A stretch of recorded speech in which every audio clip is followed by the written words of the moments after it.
নমস্কার, আমি স্বপ্না দত্ত। আমি আজ শুনতে এসেছি, কিছু বলতে আমি আসিনি, কেননা আমার বলার খুব একটা অভ্যাসও নেই, আর আমি ভালো বলতেও পারি না। যা বলার আমি বইতে লিখেছি। এই ছোটবেলা নিয়ে কাজকর্ম করার ইচ্ছা আমার অনেক ছোটবেলা থেকে ছিল, যে বড়দের ছোটবেলাটা সবাইকে একটু জানাতে চাই, দেখাতে চাই। তা আমি এই ভাবনা থেকে আমি এই ছোটবেলা বইয়ের সম্পাদনা করেছি, এবং যাদের যাদের আমি চেয়েছি সবাই নানা রকম শারীরিক সমস্যা প্রতিকূলতার মধ্যেও আমাকে লেখা পাঠিয়েছেন। তারা উপস্থিত হয়েছেন, তাদের সবাইকে আমার প্রণাম এবং ধন্যবাদ। আর এই কাজ করতে গিয়ে আমি এত মানুষের সহযোগিতা পেয়েছি যে বলার নয়। আমি যেখানে কাজ করি সেই কর্মক্ষেত্রের আমার সহকর্মী বোনেরা, আমার পরিবারের লোকজন, বন্ধু বান্ধব, সবার আমি সহযোগিতা নিয়ে এই বই প্রকাশ করতে পেরেছি। একা কোনো ভালো কাজ, বড় কাজ করা যায় না। এদিক দিয়ে আমার সৌভাগ্য, আমি সবসময় এরকম সহযোগিতা পাই। আপনারা উপস্থিত হয়েছেন। অনুষ্ঠান শুরু করতে একটু দেরি হয়ে গেল, তার জন্য প্রথমেই ক্ষমা চেয়ে নিচ্ছি। আর একটা অনুরোধ করছি, এটা তো একদম আপনাদের 60 থেকে 102 বছর বয়স পর্যন্ত লেখক লেখিকারা লিখেছেন। সবাইকে একটু অনুরোধ করছি, এখানে যতক্ষণ থাকবেন আপনারা আপনাদের বর্তমান বয়সটা ভুলে গিয়ে ছোটবেলায় ফিরে যান। আপনারা মনে করুন আপনারা এখন শিশু, বালক, বালিকা। তাহলে কিন্তু এই অনুষ্ঠানটাতে আপনারা কিছুটা হলেও আনন্দ পাবেন। আর আমার বিশেষ কিছু বলার নেই। আপনাদের কিছু বলার থাকলে আপনারা বলবেন। আর এই বইয়ের জন্য, প্রকাশের জন্য যার কাছে আমি চিরকৃতজ্ঞ, তিনি বাপ্পা ভূঁইয়া। তিনি এই বইয়ের প্রকাশক। এই বাপ্পা আসুন।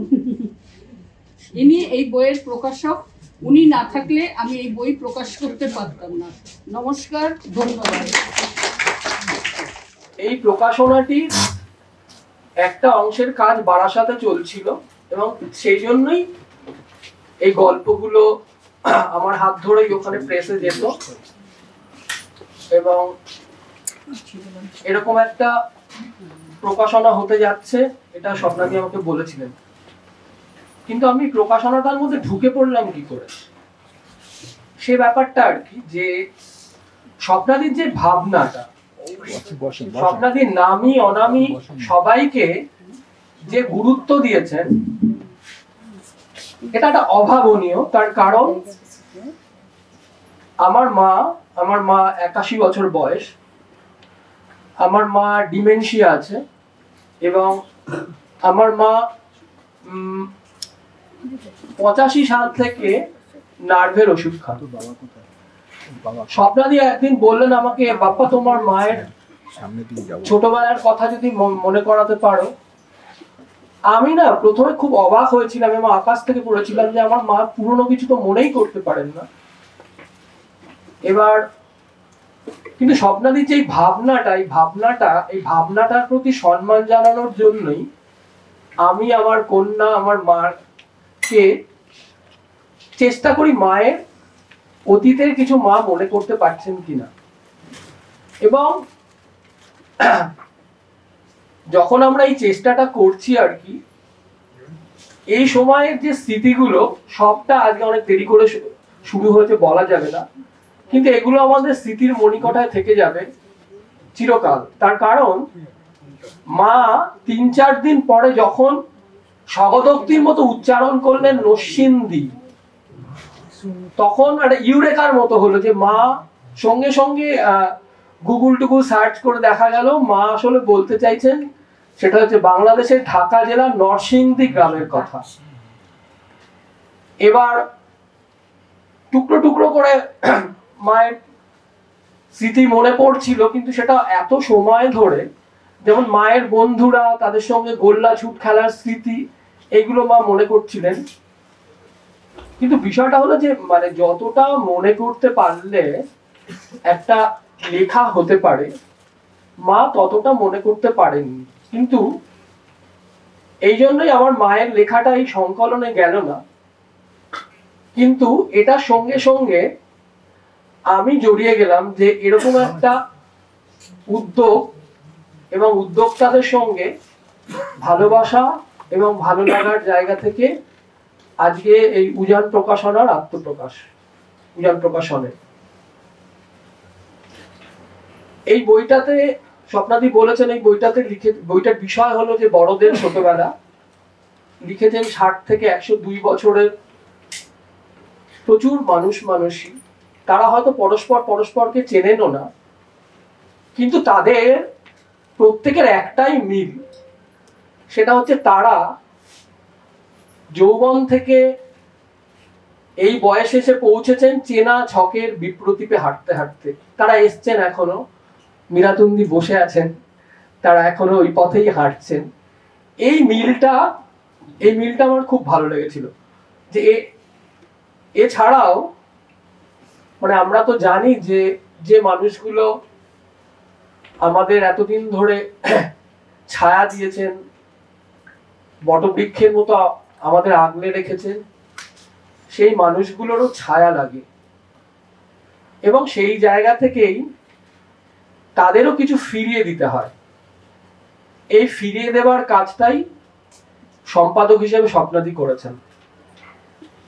আর এখানে এই বইটাতে খুব উল্লেখযোগ্যভাবে যাদের কথা বলতে হয় তারা হচ্ছে এই জলাদর্শের এই ছোট ছোট বাচ্চারা। ওরা অসাধারণ কাজ করেছে, ওরা এসছে আজকে।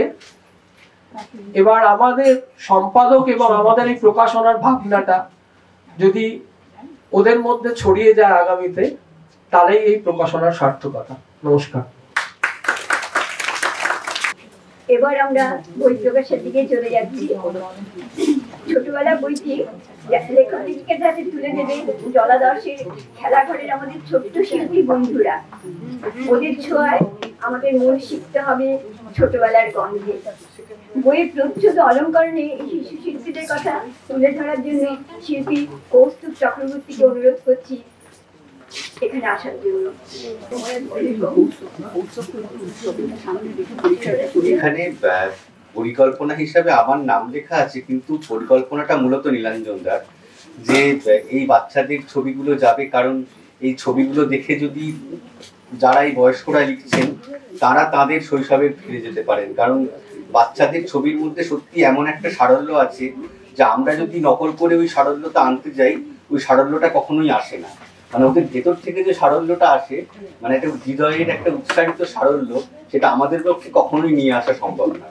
তাই নীলাঞ্জনদার এই চিন্তাটায় আমি সঙ্গে সঙ্গে রাজি হয়ে যাই যে আমাদের বাচ্চারা যারা এরা বিশেষত বারাসাতের কাছেই দাহারকান্দা গ্রামে এবং স্বরূপনগর গ্রামে প্রায় সীমান্ত এলাকার এরা বাচ্চা, এবং এখানে যারা আছে সাবিকুন, রসনারা এবং বেরেশমা, তাদের যারা শিক্ষিকা তারা তাদের শেখায় যারা, তাদেরকেও আমি ধন্যবাদ জানাই বাচ্চাদেরকে এত সুন্দর গাইড করার জন্য। এবং বাচ্চারা খুব আনন্দের সাথে এই পরিকল্পনাটা শুনে তারা নিজেদের মতো করে ছবি এঁকেছে, এবং আপনারা দেখবেন আপনাদের সবার ভালো লাগবে। ধন্যবাদ।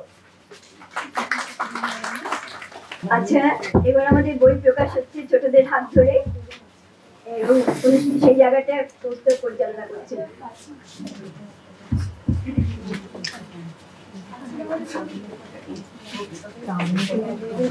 সুগ্রাসীন এক একজন লেখকের নাম ডাকতেন এবং এরা পৌঁছে দিতেন, তাদের হাতে পৌঁছে দেবেন। যারা একদম চেয়ার থেকে উঠতে পারেন না এমন কেউ থাকেন, যদি উঠতে পারেন না তারা বসে থাকবেন, আমাদের মেয়েরা বাচ্চারা গিয়ে তাদের হাতে তুলে দেবেন। আনুষ্ঠানিক ঘোষণা করছি আজকের বই প্রকাশ। অত্যন্ত মধুর একটা ক্ষণ উপস্থিত। আমাদের সেই এতক্ষণের অপেক্ষার অবসান, প্রকাশিত হচ্ছে আমাদের আজকের বই আমাদের ছোটবেলা। তো এই সময়টা জাগতিক কারণে আমাদের শরীরের বয়স বাড়ে, কিন্তু আজ আমরা সেই একটা পরিবেশের মধ্যে বোধহয় পৌঁছে গেছি যেখানে আমাদের মনের বয়স, যেটাকে আমরা বাড়তে দিতে চাই না, সেটা সত্যিই বাড়েনি। আজকে এখানে উপস্থিত আমাদের যাদের ছায়ায় আমরা বিচরণ করি তাদের ছোটবেলায় আজ এই বই প্রকাশের অনুষ্ঠানটা আমরা যারা এখানে লিখেছেন তাদের সঙ্গে একটা অদ্ভুত একটা যোগ আমাদের তৈরি হয়েছে, মনের যোগই বলা যায়। কারণ সবাইকে আমরা চোখে দেখিও নি, সবার সাথে আমাদের পরিচয়ও ঘটেনি, আমাদের সৃষ্টির মাধ্যমেই আমরা তাদের কাছে পৌঁছেছি। তো তো এটার মধ্যে যেন একটা অনাবিল আনন্দ আমরা আজকে সত্যি অনুভব করছি। বিশেষ কারণে বইমেলা এখন আমাদের চলছে, সেখান সেই প্রাঙ্গণ থেকে চলে এসেছেন আমাদের মধ্যে, আমরা অত্যন্ত আনন্দিত। তার হাতে আমরা প্রথম বই তুলে দিচ্ছি। আমাদের শিশু যারা, মানে আমরা সবাই এখন মিলেমিশে এক হয়ে গেছি, শিশুরা এবং আমাদের যারা পরিণত শিশু সবাই। আমরা বইমেলা থেকে এসেছেন, আর কাজ ফেলে রেখে সেই শ্রীযুক্ত অরুণ ভট্টাচার্যকে ডেকে নিচ্ছি।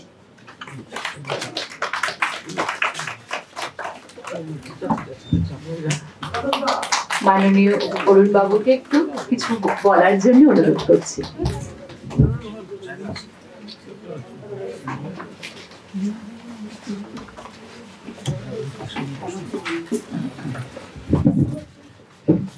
ওনার ব্যস্ততার মধ্যে উনি একটু সময় বার করে এসেছেন, আমরা অত্যন্ত কৃতজ্ঞ, সম্মানিত।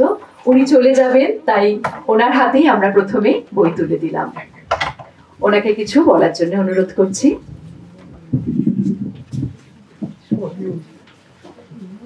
আমি এই বইটা হাতে পেয়ে মানে খুব ভালো লাগছে। আর যে আমি একটি এই উৎসব দিনে একটি গান গেয়ে আমি করছি, আপনাদের কতটা ভালো লাগবে জানি না। এটা আমার ঠাম্মা বুড়ির কথা এবং ইলিশ মাছের কথা। আমার ঠাম্মা বুড়ির নাইকো জুড়ি, আমার ঠাম্মা বুড়ির নাইকো জুড়ি, আজগুবি সব খবর বলেন চড়িয়ে তেনার গলা। আমার ঠাম্মা বুড়ির নাইকো জুড়ি, আজগুবি সব খবর বলেন চড়িয়ে তেনার গলা। বলে তাল গাছে কার তাল গাছে কার বেল ফলেছে, তাল গাছে কার বেল ফলেছে, তেঁতুল গাছে কলা। আমার ঠাম্মা বুড়ির নাইকো জুড়ি, আজগুবি সব খবর বলেন চড়িয়ে তেনার গলা। আমার বেড়ালে নাকি বাঘের মাসি, আবার বেড়ালে নাকি বাঘের মাসি, শিকার ধরেন পাঠা খাসি। আবার বেড়ালে নাকি বাঘের মাসি, শিকার ধরেন পাঠা খাসি। দ্বিতীয়ার চাঁদকে বলেন নারকেলের এক পালা, নারকেলের এক পালা। আমার ঠাম্মা বুড়ির নাইকো জুড়ি, আজগুবি সব খবর বলেন চড়িয়ে তেনার গলা। মধুর কথা কয় ঠাকুমা, মধুর কথা কয় ঠাকুমা, মধুর কথা কয়, ইলশে মাছের গন্ধ নাকি বাতাসেতে বয়। মধুর কথা কয় ঠাকুমা, মধুর কথা কয়, ইলশে মাছের গন্ধ নাকি বাতাসেতে বয়। ইলশে গুড়ি বৃষ্টি হলো, ইলশে গুড়ি বৃষ্টি হলো, ইলশে হলো হাওয়া। ইলশে গুড়ি বৃষ্টি হলো, ইলশে হলো হাওয়া। ভুলেই গেছি আমরা সবাই, ভুলেই গেছি আমরা সবাই, ইলশে পোলাও খাওয়া। এখন সেসব ইলশে কোথায়, এখন সেসব ইলশে কোথায়, কোন নদীতে মেলে পায় নাকি খোঁজ সেই ইলিশের, মাছ ধরে যে জেলে। ধন্যবাদ। তবু মাছ কেউ ধরবেন না, ইলিশকে চন্দনায় রাখবেন না, চন্দনে সেই শাড়ি হতে দিন, গন্ধে মমা পড়বে। ধন্যবাদ। এদের জন্য একটু হাততালি হয়ে যাক, ঈদের ছবি পেছনে গেছে। এই যে শাহদিনের এসো, এই শাহদিনের ছবিটা একদম বইয়ের প্রথম দিকে প্রথমে গেছে, রানীর ছবিটা বইয়ের পেছনে গেছে।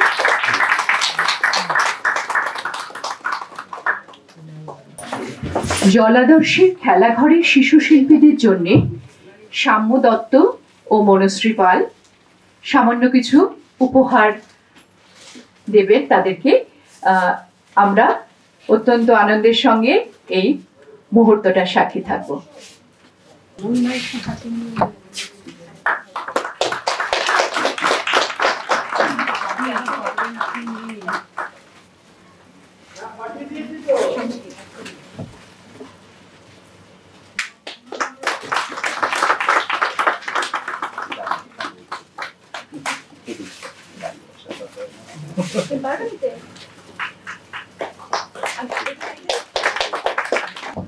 শুধুই তারা আর তারা, এই তারা নিয়ে তো আমাদের জীবন শেষ হয়ে যাচ্ছে, তাই না?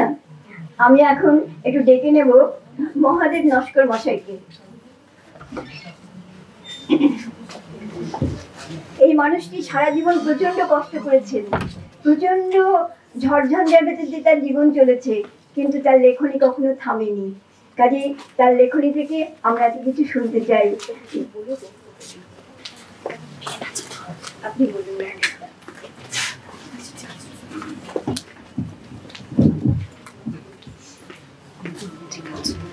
স্বপ্নাজি বললেন একটু নিজের সম্পর্কে বলে তারপর একটা কবিতা পড়তে।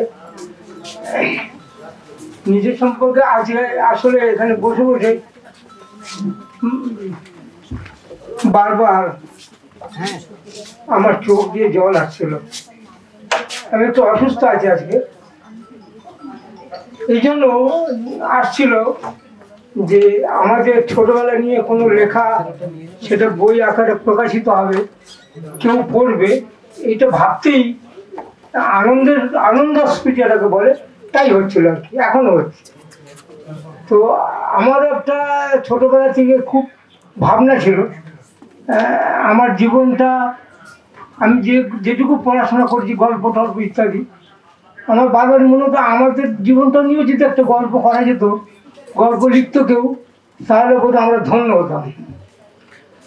তো এই আশাটা পূরণ হলো এই বইটা প্রকাশনের মধ্য দিয়ে। সেটা আমার হয়ে আমার জীবনী কেউ লিখলো না, কিন্তু আমি লিখে ফেললাম। স্বপ্নাজি বলাতে আমি যতটুকু পেরেছি সেটুকু লিখেছি। আসলে আমি তো কোনদিন স্কুল কলেজে পড়িনি, পড়াশোনা করিনি। আমি আর পরিশ্রম করতে করতেই আমার দিন যায়, আমার কোনো অবসর সময় নেই। 365 দিন অসুস্থতা ছাড়া আমার কোনো অবসর সময় নেই, কোনো খামতি নেই, কামাই নেই, কিছু নেই। আমি এই কাজগুলো করে যাই। আমি লেখাপড়ার সুযোগ আমার জীবনে হয়নি।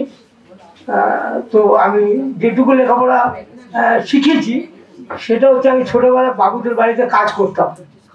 লোকে আমাকে জিজ্ঞেস করে তুমি এসব লেখো কি করে, শিখলে কি করে?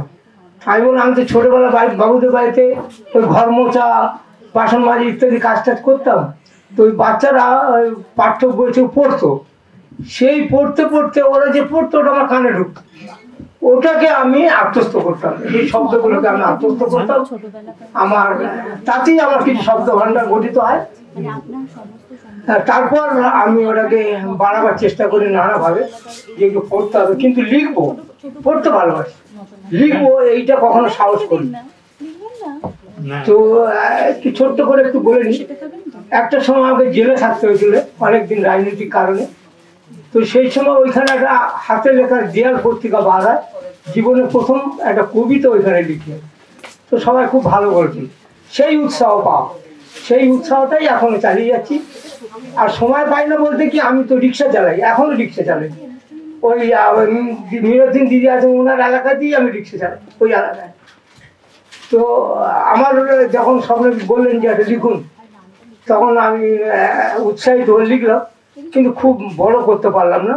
আর যেহেতু বয়সটা বেঁধে দেওয়া ছিল 17 বছর, তো ওর মধ্যেই আমি যতটুকু পেরেছি, যতটুকু পারা সম্ভব আমার মতো মানুষের, যারা কোনো সাহিত্য জগতের সঙ্গে জড়িত নয় বা চর্চার সঙ্গে জড়িত নয়, শিক্ষিত নয়, তাদের পক্ষে যে যতটুকু সম্ভব সেটুকুই করতে পেরেছি।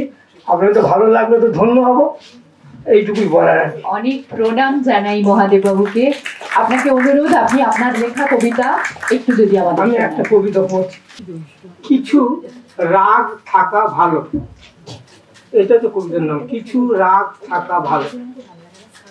কিছু রাগ থাকা ভালো, কিছু ক্ষোভ থাকা ভালো।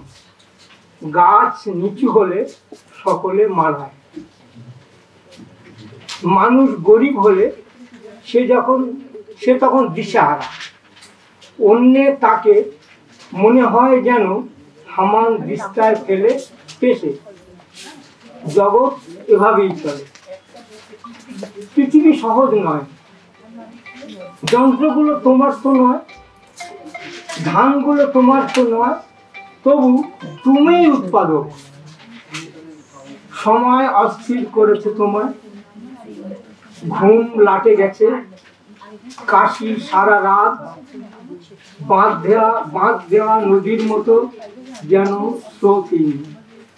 কত রং ভালোবাসতে, ধূসর সব ছিলিম বোতল, ধোঁয়া, শুধু ধোঁয়া, আধমরা। জুথিকা বলেছে এ সংসারে আর থাকবে না সে। কি পেয়েছে? গায়ের কাপড় সে গায়েতে শুকিয়েছে। রাগ স্বাভাবিক, কবে যে বদল হবে পৃথিবীর। দুর্ভাবনাহীন মানব জীবন তবে কি অলিক? কেউ কাঁদে, কেউ কাঁদায়, কেমন পৃথিবী। তবে কেউ এসে বলুক, ও ছিলিম ফেলে দাও এবার, আলো দেখা যায়, অবিশ্বাসী হাওয়া নয়, স্বপ্ন দেখা যায়। গা গরম ধুম জ্বরের মতন এই রাগ ভালো।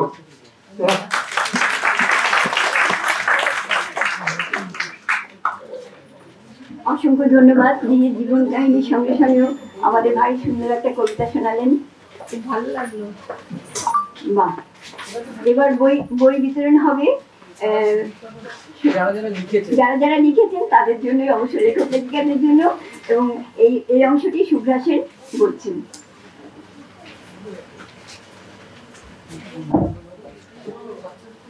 আমরা অত্যন্ত ধন্য আজকে যাদের কলমে আজকের এই অনুষ্ঠান ঋদ্ধ হয়েছে, তাদের কাছে আমরা সেই প্রকাশ, সেটা আজকে প্রকাশ পেয়েছে, আমাদের অন্তর ছুঁয়ে গেছে, তাদের কাছে আমরা সেটা পৌঁছে দেব।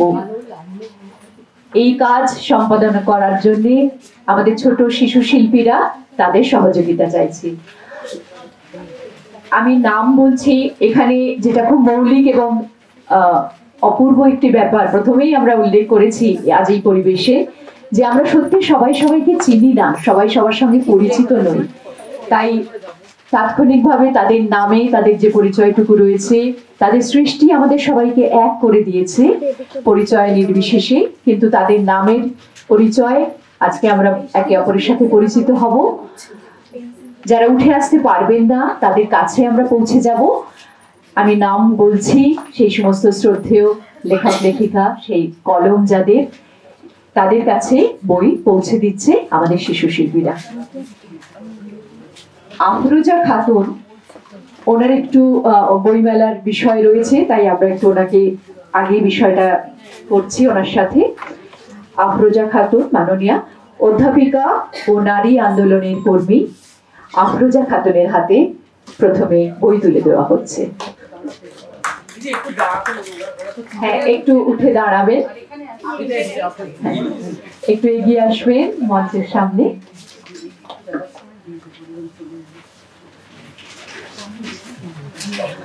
অনেক প্রতিবন্ধকতা, অনেক শারীরিক সমস্যা, সবকিছুর মধ্যে সবাই আজ উপস্থিত হয়েছেন এই অনুষ্ঠানটিকে সাফল্যমণ্ডিত করার জন্য।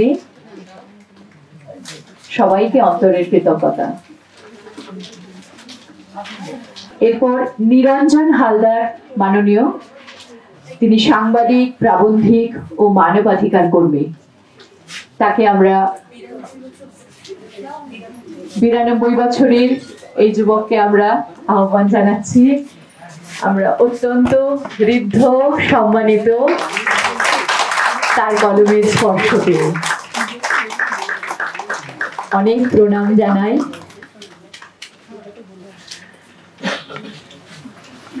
বাসন্তী পাল, মাননীয়া বাসন্তী পাল, প্রাক্তন শিক্ষিকা। তিনি শারীরিক অসুস্থতার কারণে আজকে আমাদের মধ্যে উপস্থিত হতে পারেননি।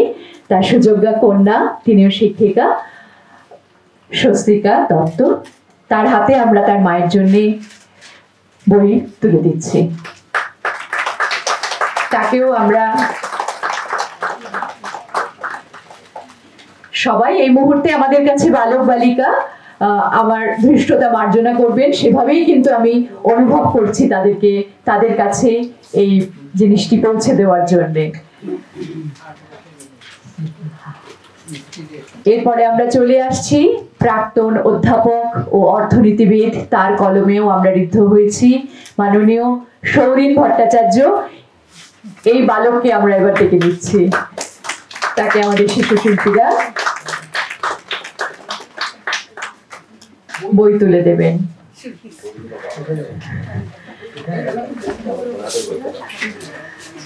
বয়স একটা সংখ্যা মাত্র, আজকে আমরা প্রতিটি মুহূর্তে সেটা অনুভব করছি।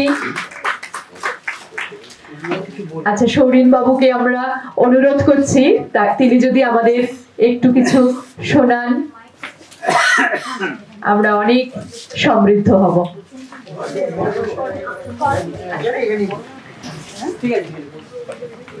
শোনানোটা কি আছে এখানে লিখেছি, তবে একটা আনন্দের কথা বলি। স্বপ্না আমাকে অফার করেছিলেন যে আমি চাইলে গানও গাইতে পারি, এই অফার আমাকে এই পর্যন্ত কেউ করে। আচ্ছা, কিন্তু তা সত্ত্বেও আমি সেই অফার রাখতে পারছি না, কারণ আমার গলা দিয়ে কি বেরোয় তো বুঝতেই পারছি না। বলা সত্যি কিছু নেই, এখানে আমি অনেকটাই অকপটে লিখেছি। এবং এখানে আমাকে যখন নীলাঞ্জন পিছনে একটু, আমি নীলাঞ্জনকে দেখতেই পাচ্ছি না, ঢুকতে একটা লিখেছি।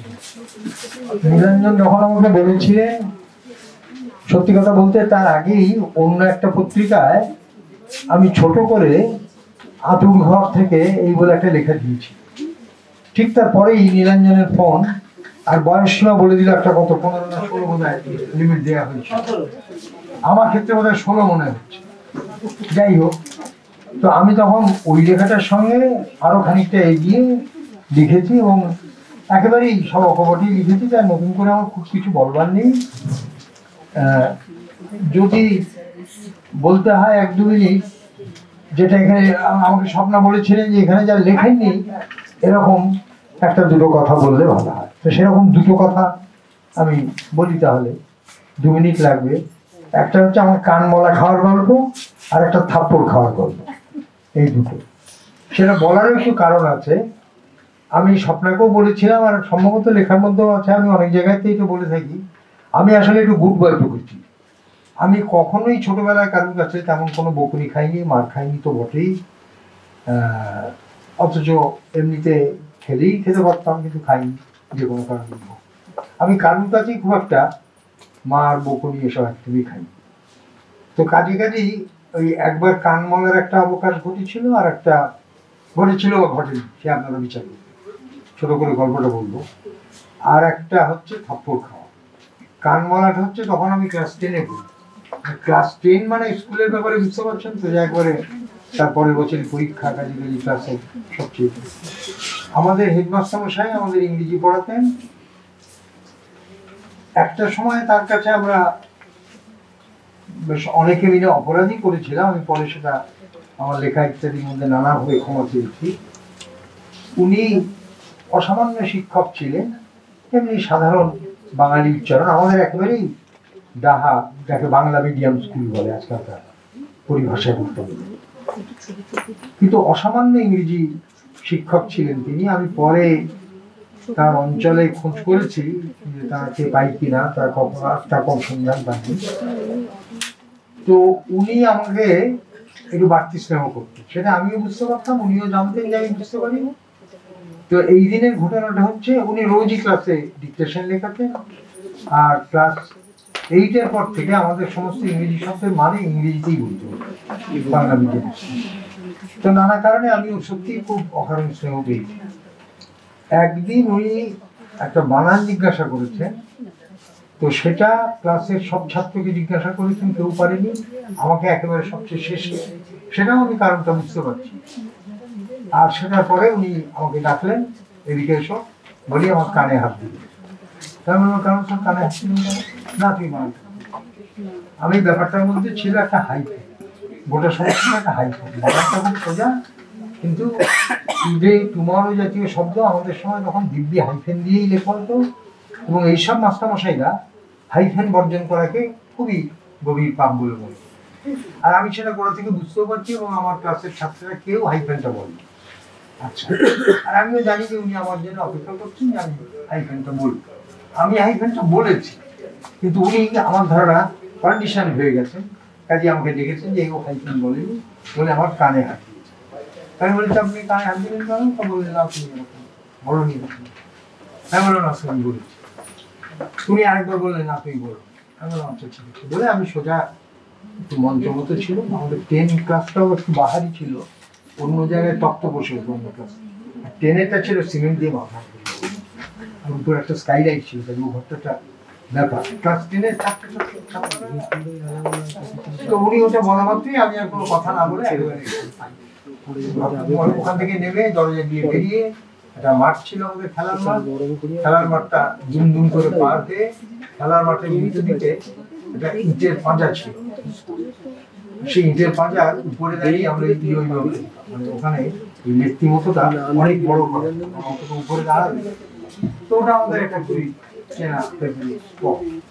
আমি সেই দিকে গিয়ে গোটা স্কুলের দিকে পিছন দিকে দাঁড়িয়ে হেডমাস্টার বুঝতে পেরেছেন ব্যাপারটা একটু বাড়াবাড়ি হয়ে গেছে, উনি গেলে আর কিছু।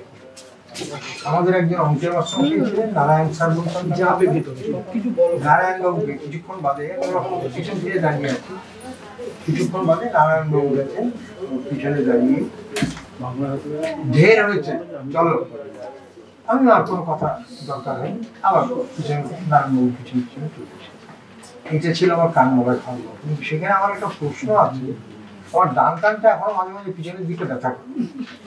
আমার বিশ্বাস, বাড়িতেও বলি কথা যে ওটা উনি ওই কান ঠিক মলেননি, সত্যি কথা বলতে শরীর ধরেছে, তো আমার মনে হয় ওর ছোঁয়া পেয়েছিলাম, সেখানে ওই ব্যথাটা থেকে গেল। কিন্তু সেখানে আমার একটা প্রশ্ন আছে, মীমাংসা করতে পারি, ব্যথাটা করে আমার ডান কান। এখন উনি চেয়ারে বসে আছেন, আমি তার সামনে দাঁড়িয়ে আছি, উনি তো লেফট হ্যান্ডার ছিলেন না যতদূর আমার স্মৃতিতে, তাহলে আমার ডান কানটা উনি ধরলেন কি? উনি কি ক্রস করে ধরেছিলেন? এই প্রশ্নের কোনো ব্যবসা নেই, কারণ আমাদের সঙ্গে যারা পড়তাম তারা কেউ মানে অন্তত আমার যোগাযোগের মধ্যে আর কেউ নেই, এই প্রশ্নের মীমাংসা হয়নি। আর থাপ্পড় খেয়েছিলাম এই বিশ্ববিদ্যালয়, তখন সবে পড়াতে ঢুকেছি। আপনার তো মনে থাকবে দেবেন চক্রবর্তী মশাইকে আপনি নিশ্চয়ই পেয়েছেন, উনি ছিলেন আমাদের কন্ট্রোলার অফ এক্সামিনেশন। আর আমাদের তখন গোড়ার দিকে ওই আমরা আর্টসের শিক্ষক, কিন্তু ইঞ্জিনিয়ারিং সায়েন্স সব জায়গায় পরীক্ষা ডিউটি দিত। ইঞ্জিনিয়ারিং এর ছাত্রদের পরীক্ষায় অনেকগুলো ওই টেবিল, জটিল জটিল সব টেবিল দেওয়া হতো, লক টেবিল তার মধ্যে সবচেয়ে সরল। ওই রকম ছাত্ররা টেবিল চেয়েছে, আমি গিয়ে কন্ট্রোলার অফিসকে বলেছি, মানে দেবেন্দ্রবাবুকেই বলেছি। উনিও কাজ করতে করতে বলেছেন যাও অরুণবাবুর ঘর থেকে নিয়ে যাও। সত্যি কথা বলতে আমি তখন অরুণবাবুকে চিনি, আমি আর কি করবো, ঘর থেকে বেরিয়েছি, অরবিন্দ বিল্ডিং বারান্দায় একটু ঘুরেছি, আবার জীবনেও স্যার পেলাম না, বুঝতে পেরেছি। তখন উনি কাগজ থেকে মুখ তুলে বলেছেন, অরুণ গুপ্ত কোন ঘরে বসেন তুমি জানো? অরুণ গুপ্তকে চেনো? হাতটা এরকম করে ধরে, না প্রথমে একটা এরকম করে থাপ্পড় দিয়ে, তারপরে ধরে টানতে টানতে নিয়ে এই আমার দুটো স্মৃতির কথা এখানে লেখা হয়নি, আপনাদের কাছে অপগত বলবেন। একটা কান মলা, ওই খাওয়া বা কান ধরা, একটা থাপ্পড় খাওয়া। নমস্কার। আমাদের মধ্যে রয়েছেন সঙ্গীত শিল্পী এবং প্রাক্তন শিক্ষিকা মাননীয়া মনশ্রী লাহিড়ী। এই বালিকাকে আজকের বই তুলে দেওয়ার জন্য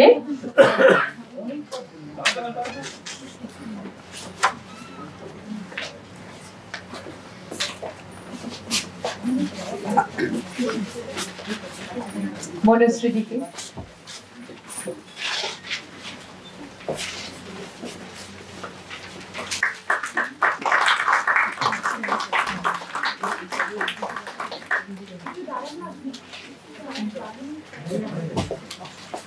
বয়সটাকে আজকে আমরা যদিও তুড়ি মেরে উড়িয়ে দিয়েছি, তাও বাস্তব তো মাঝে মাঝে একটু নাড়া দিয়ে যায়। তো আমাদের মধ্যে উপস্থিত রয়েছেন মাননীয় দেবাশিস সেন। গতকালকে তিনি খুবই অসুস্থ হয়ে পড়েছিলেন, জ্ঞান হারিয়েছিলেন এবং যথেষ্ট অসুস্থ অবস্থাতেই তিনি আজকে আমাদের মধ্যে উপস্থিত হয়েছেন। তার হাতে আমরা আজকে এখন বই তুলে দেব। দেবাশিস সেন আইটি সেক্টর থেকে অবসরপ্রাপ্ত কর্মী। উনি উঠতে পারবেন না, একটু এগিয়ে যেও। এই বালককে আমরা আমাদের অন্তরের শুভেচ্ছা অভিনন্দন জানাই এবং কামনা করি তার সুস্থতার।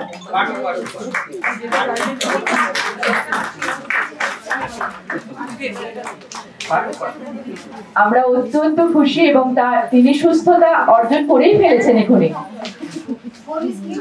আমাদের সবার শুভকামনা তার সাথে রইল।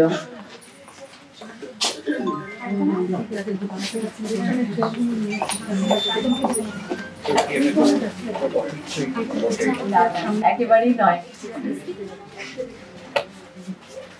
শরীর যন্ত্র মাত্র, মাঝে মধ্যে একটু গন্ডগোল করে।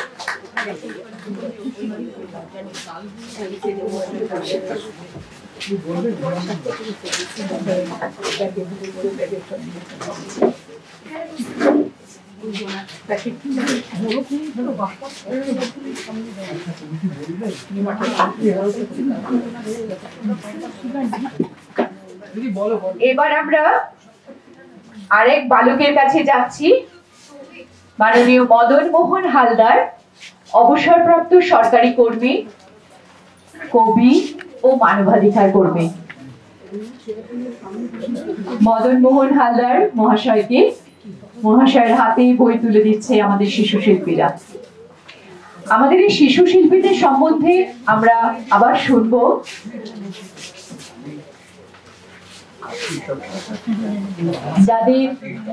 যাদের হাতের ছোঁয়া ছাড়া অসম্পূর্ণ থেকে যেত আজকের এই ছোটবেলা।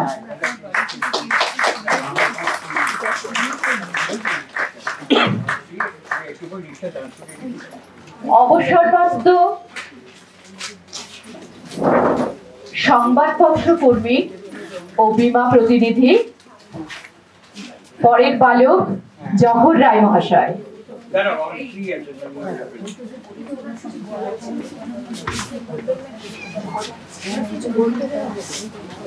আচ্ছা,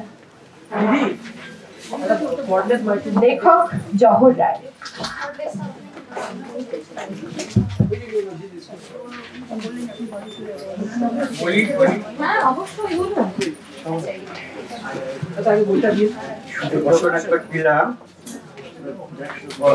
অসুস্থ ছিলাম ঠিক কথা, কিন্তু এই মুহূর্তে অসুস্থতা মনে হচ্ছে না। হ্যাঁ, তো আমি ছোটবেলাকার কথা দেখেছি। আমি একটা বোকা দুষ্টুমি বলবো না, বোকামির কথা বলবো। সেটা হচ্ছে আমি খুব বাবা ভক্ত, ভীষণ বাবাকে ভালোবাসতাম। তো বাবার মুখের কাটিং কিরকম ছিল আমার মনে হতো যে রেড ইন্ডিয়ানদের মতো। তো একদিন বাবাকে ধরে বললাম, তোমাকে রেড ইন্ডিয়ান সাজাও। তো রান্নাঘর থেকে কালি নিয়ে এসে দু গালে মাখালাম, চুন নিয়ে এসে গালে মাখালাম। তারপরে দিদির স্কুলের স্টাফ থেকে একটা ট্রেনে মাথায় দিয়ে চিলের পালকগুলো সব মাথায় দিয়ে আমাদের যে চাকর ছিল গ্রামে, তার একটা বর্ষা ছিল। সে বর্ষাটা হাতে দিয়ে বললাম, তুমি হু হু করো, হু হু করো। এই একটা। আর একটা কথা হচ্ছে, ছোট একটু বড় তখন বাবা আমাদের এই কাসাব্লাঙ্কা পড়িয়েছিল আমাকে। তো কাসাব্লাঙ্কা পড়িয়েছেন, সেটা তো একটা কথা। আমি বলতে চাচ্ছি অন্য একটা। ওটা হচ্ছে ওই মাথায় আপেল রেখে মারার কথা, উইলিয়াম টেলের। তো আমি বাবাকে বলছি, আমি তীর ধনুক নিয়ে খুব খেলতে ভালোবাসতাম, এই কথা লিখেছি আমি। তো বাবাকে এক জায়গায় দাঁড় করিয়ে বলছে, বাবা তুমি দাঁড়াও, মাথায় আপেল রাখো, আমি তোমায় মারবো। সে কিছুতেই বাবা রাজি হচ্ছেন না। তারপর অনেক কাণ্ড করে মাথার সামনে একটা বাবা বালিশ ধরলেন মুখের উপরে, আমি তখন সে আপেলটা মারলাম। এইরকম সব মানে যুক্তিহীন কতগুলো ছোটবেলাকার কথা ভুলতে পারি না। ঠিক আছে, আজকে সবাইকে খুব ধন্যবাদ।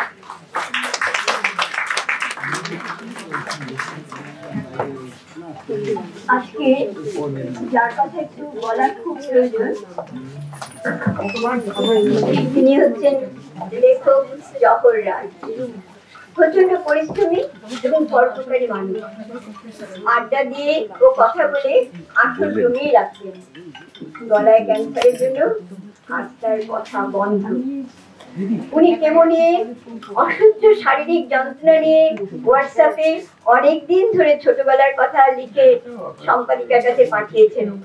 আমরা ওনাকে স্যালুট জানাই, আমাদের অন্তরে শ্রদ্ধা জানাই। উনি যেন তাড়াতাড়ি সুস্থ হয়ে উঠুন এই প্রার্থনা করি পরম করুণাময়ের কাছে। উনি আজকে একটু লিখে এনেছেন, সেই লেখাটা আমি পড়ে শোনাচ্ছি। গতবার জানুয়ারি বা ফেব্রুয়ারি সবে রেডিয়েশন কেমোর অমানসিক অত্যাচার শেষ হয়েছে।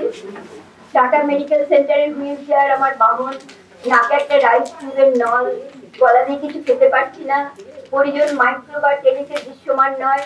তখন একদিন আমার ছোট বোন স্বপ্না আমার ছোটবেলার স্মৃতি মনে পড়ে কিনা জানতে চাইল। তখন আমি বিছানায় বন্দি, শুয়ে শুয়ে স্মৃতি নিয়ে মনে মনে খেলা করি। 11 বছর বয়সে আমার প্রথম জুতো পরা, অভ্যাস নেই বলে ট্রেনে জুতো রেখে খালি পায়ে কলকাতায় নামা, মামার বাড়িতে আশ্রয় পাওয়া, রাজেন্দ্র প্রসাদ কলেজ স্কুলে ভর্তি হওয়া, মামা আমার নামের কুমার বদলে লাল করে দেন। শুয়ে শুয়ে কি লিখেছি আমি জানি না, কিছু হয়েছে কিনা জানি না। বেলা শেষে নিজের নাম ছাপার অক্ষরে দেখতে পেলাম, এটাই আমার পরম প্রাপ্তি। সত্যি আমরা তার লেখায় আপ্লুত, তার মনের কষ্টটা আমরা সবাই ভাগ করে নিচ্ছি।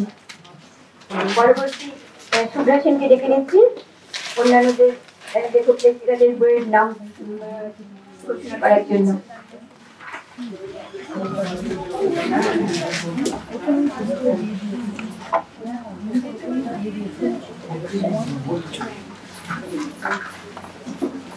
এবার আর এক বালিকার সঙ্গে আমরা পরিচিত হব, শিক্ষাব্রতী ও নারী আন্দোলনের কর্মী মাননীয়া মীরাতুন নাহার মহাশয়। তার হাতে প্রকাশিত বই তুলে দেবে আমাদের শিশু শিল্পীরা।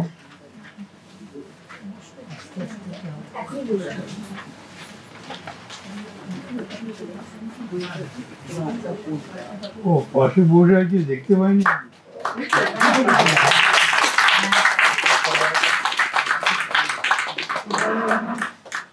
মাননীয়া মীরাতুন নাহারকে সংক্ষেপে আমাদের কিছু একটু বলার জন্য বলছি। এই বালিকার হাতে আমি মাইক্রোফোন তুলে দিলাম। সংক্ষেপে বলা খুব কঠিন, কেউই পারবে না।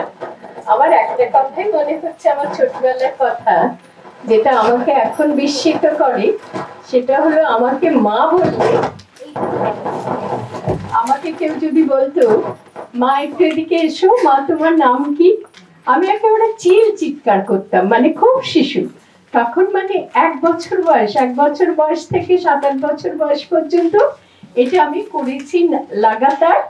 মা বললে রক্ষা নেই। মা বাবা তখন বলতেন ওকে বাবা বলতে হবে অথবা বাপ বলতে হবে, মা বললেও খেপে যায়, ভয়ঙ্কর খেপে যায়। আমার এই খেপে যাওয়াটা খুব মনে হয় আজকে আমি সত্যি সত্যি মা হওয়াটাকে মেয়ে জীবনের সার্থকতা বলে মনে করি না। আজকে আমি সেটা খুব ভালো করে বুঝেছি। তখন কি ভেবে কেন যে জন্মের পর থেকে মা বললেই খেপে যেতাম, আজও জানি না। সকলকে নমস্কার। আর স্বপ্নার এই আয়োজন, স্বপ্না এবং তার সহযোগীদের এই আয়োজন দেখে আমি মুগ্ধ। আমি ভাবতে পারিনি কতজনের সঙ্গে এরা যোগাযোগ করেছে, স্বপ্নারা যোগাযোগ করেছে, যাদের দেখে আজকে আমরা অত্যন্ত শ্রদ্ধা আপ্লুত মনে আমরা ফিরে যেতে পারছি। কতজন কত রকম ভাবে জীবনযাপন করেছেন, বয়সের প্রান্ত সীমায় এসে পৌঁছেছেন, কত প্রতিকূলতার সঙ্গে লড়াই করেছেন। স্বপ্নাকে আমার পক্ষ থেকে অজস্র আশীর্বাদ রইল এবং তার সহযোগীদের সকলকে আমি আমার স্নেহ, আদর, ভালোবাসা জানিয়ে আমার কথা শেষ করছি।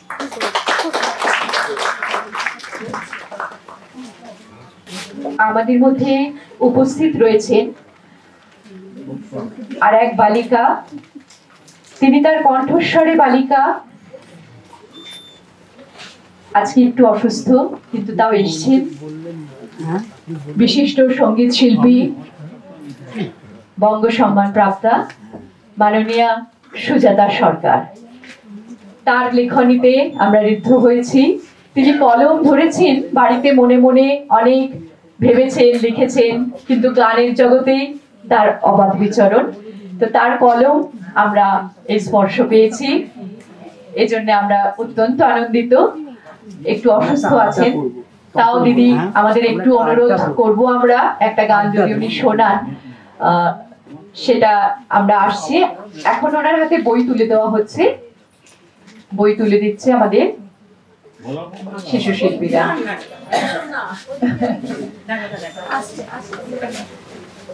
দিদি কথা বললেই সুর ঝরে পড়ে, সুতরাং একটা গান আমরা তো শুনতে চাইবই।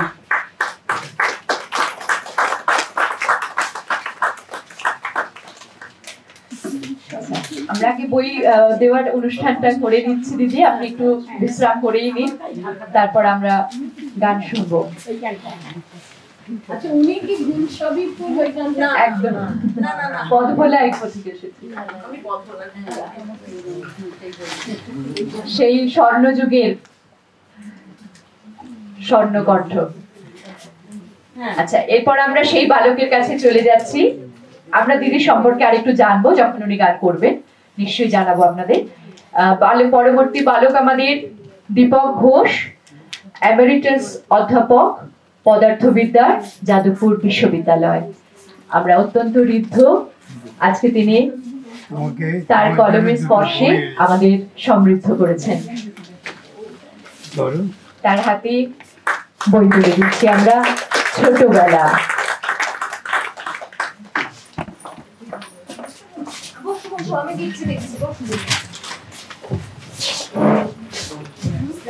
এক মিনিট সময় নেব। আমি অত্যন্ত শিশু, 80 বছর বয়স, তার মধ্যে 65 বছর যাদবপুর বিশ্ববিদ্যালয়ে কাটিয়েছি। রেলগাড়ি যাত্রা হয়েছিল ছাত্র, অধ্যাপক, হেড, ডিন, রিটায়ারমেন্ট, এখন এমেরিটাস অধ্যাপক। আমি একটা, আমার কথা নয়, নবনীতা দিয়ে আমার থেকে সিনিয়র ছিল। নবনীতা দিয়ে আমাদের একটা ইউনিয়নে তখন সবে স্মার্টফোন হচ্ছে কি হচ্ছে না, গ্লোবাল ওয়ার্ল্ড বলা হচ্ছে। নবনীতা দিয়ে বলেছিল আজকে তো এআই ভর্তি হয়ে গেছে, তাই আমিও তাই করি। আমি সায়েন্স অফ আর্টস করি এখন, আগে নিউক্লিয়ার ফিজিক্স ছিলাম। নবনীতাজির কথাটা হলো এইসবের জন্য পৃথিবীটা খুব ছোট হয়ে যাচ্ছে। পৃথিবীর কি ছোট হওয়া সাজে? ধন্যবাদ।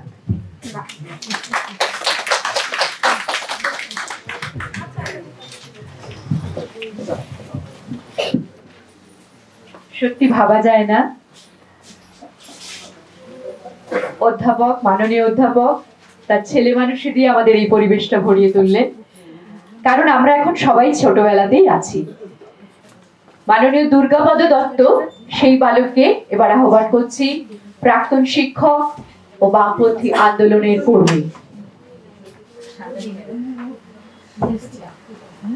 উনি আজকে উপস্থিত হতে পারেননি, ওনার সুযোগ্যা কন্যা শিক্ষিকা শ্রীমতী শান্তা দত্ত বিশ্বাস, তার হাতেই আমরা তুলে দিচ্ছি বই। ওনার শারীরিক সুস্থতা কামনা করছি।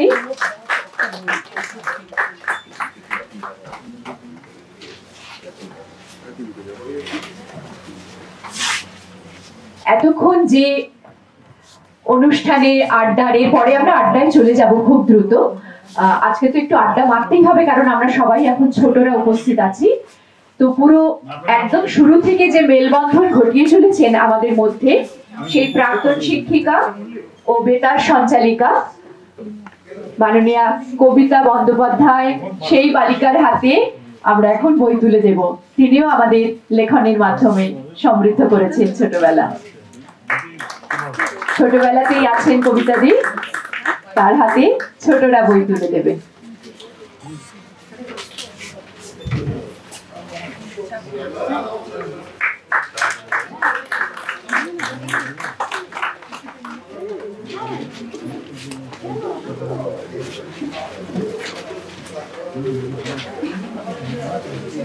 এবার আপনাদের সামনে আসছেন ৭৪ বছরের বালিকা এলিজাবেথ কিসকো। উনি সাঁওতালি ভাষায় কিছু বলবেন, বুঝতে না পারলে অবশ্যই বাংলা করে দেবেন। আমাদের ৭৪ বছরের বালিকা এলিজাবেথ কিসকো।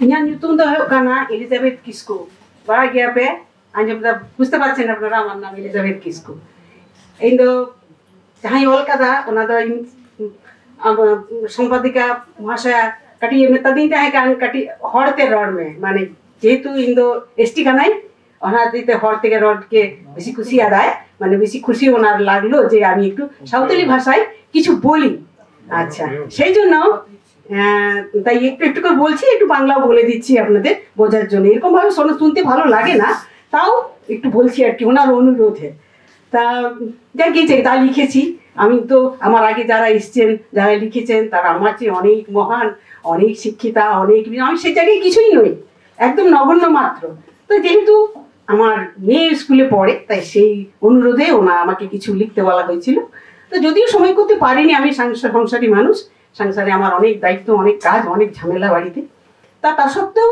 কিছু কিছু কথা লিখেছি একটু পড়লে হয়তো বুঝতেই পারবেন আমার অবস্থার কথাটা ছোটবেলায় আমি কিভাবে মানুষ হয়েছি যাকে যেহেতু কম বয়সে মানে সীমাবদ্ধ আছে বয়সটা তাই তার বেশি আর কিছু লিখিনি যাকে তা নয় কোনো ইয়া কথা আর বেশি তো বললে হরতে এখান বাপে বুঝা বুঝতে পারবেন না আপনারা বেশি বলবো না তাই এই আর যেহেতু আমি মানে এই আদিবাসী থেকে আমি খ্রিস্টান হয়েছি সেই অনুপাতে আমি যেভাবে জীবন যাহালেকাই দাঁড়া বাড়াই কানা হারা কানাই মানে যেভাবে আমি চলছি আর কি তাই আমার লেখাই লেখা আছে আপনারা একটু কষ্ট করে পড়লেই বুঝতে পারবেন আর সেই সাথে সাথে আর বেশি কিছু বলবো না সবার অনেক সময় আছে অনেকে আছেন তারাও কিছু বলবেন তাই আমার বেশি কিছু বলার নেই তবুও আমি দু লাইন একটু এই কথা বলে শেষ করছি আর দুটো ভাষাতেই আমার সমান শ্রদ্ধা যেহেতু আদিবাসীতেও আমি যেমন দক্ষ তেমনি মানে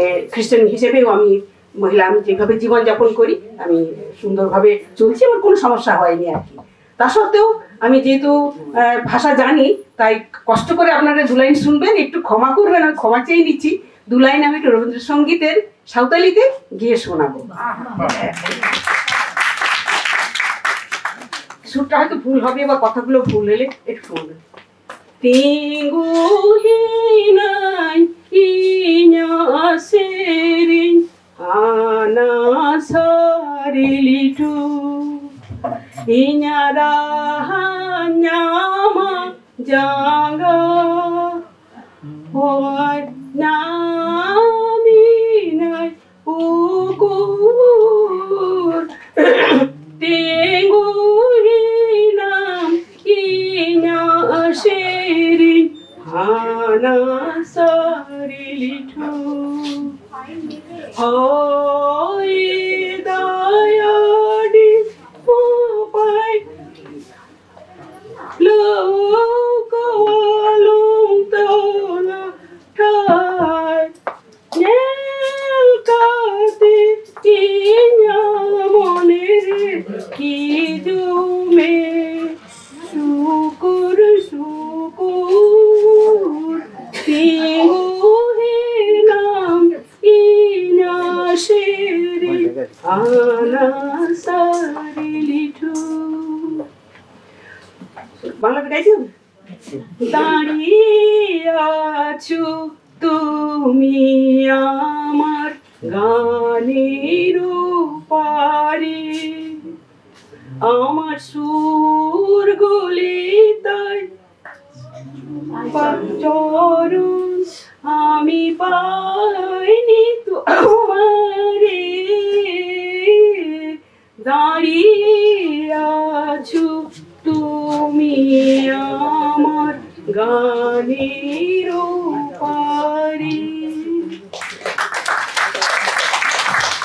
আমাদের মধ্যে উপস্থিত প্রাক্তন অধ্যাপিকা এবং সাহিত্য সংস্কৃতি জগতের সঙ্গে অঙ্গাঙ্গিভাবে যুক্ত মাননীয়া প্রমীলা ভট্টাচার্য এই বালিকার কাছে আমরা বই তুলে দিচ্ছি আমরা অত্যন্ত সম্মানিত আজকে উনি আমাদের মধ্যে রয়েছেন কিন্তু আমরা এখন বালিকা প্রমীলা ভট্টাচার্যের কাছেই যাচ্ছি স্বপ্না বন্দ্যোপাধ্যায় শিক্ষিকা ও মানবাধিকার কর্মী তার হাতেও আমরা বই তুলে দিচ্ছি। নিয়ে গিয়ে একটু বসিয়ে পায়ে ব্যথা তোমারও তো পায়ে ঠিক আছে। কথা বলছি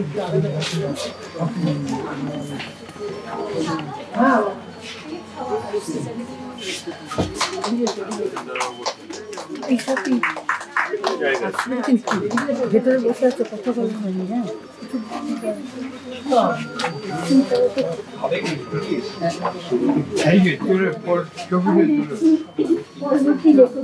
মানুষ দাস, চাকরি লেখনী ও মানবাধিকার কর্মী মানুষ দাস।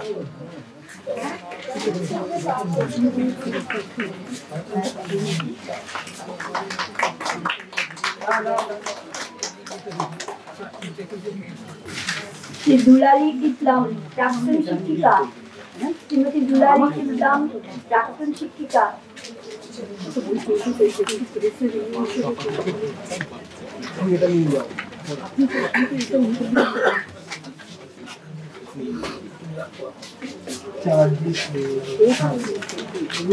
শ্রীমতী শাহানা খান, শ্রীমতী শাহানা খান, অবলা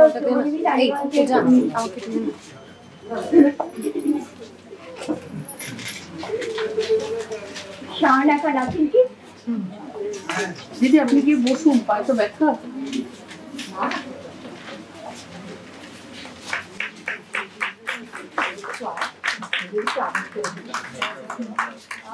অমিত রায়, অধ্যাপক এবং লেখক। অমিত রায় আসেননি। শ্রীমতী চন্দনা সেন, প্রাক্তন শিক্ষিকা, কবি ও চিত্রশিল্পী।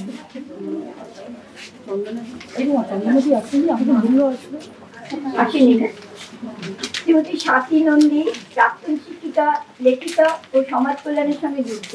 শ্রীমতী স্বাতী নন্দী।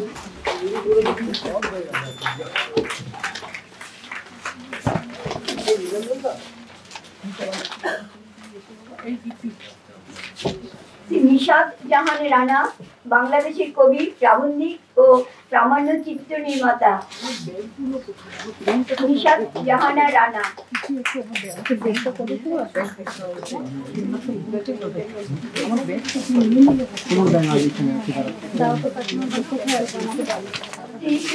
শঙ্কর দাশগুপ্ত, অবসরপ্রাপ্ত কর্মী এবং চিত্রশিল্পী।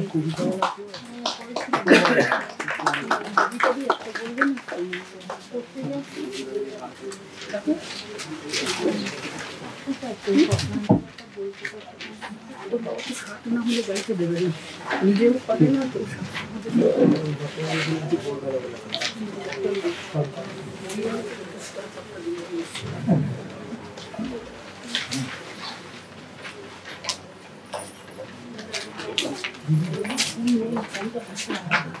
এবার আমরা 19 শতকের বিখ্যাত ছায়াছবির নেপথ্য গায়িকা সুজাতাদিকে, যিনি পদভোলা ছবিতে রবীন্দ্রসঙ্গীত গেয়ে বেঙ্গল ফিল্ম জার্নালিস্ট অ্যাসোসিয়েশন দ্বারা মনোনীত হয়ে বছরের শ্রেষ্ঠ গায়িকার সম্মান পেয়েছিলেন, ওনাকে অনুরোধ করব একটু আমাদেরকে দু এক বলি শোনাতে।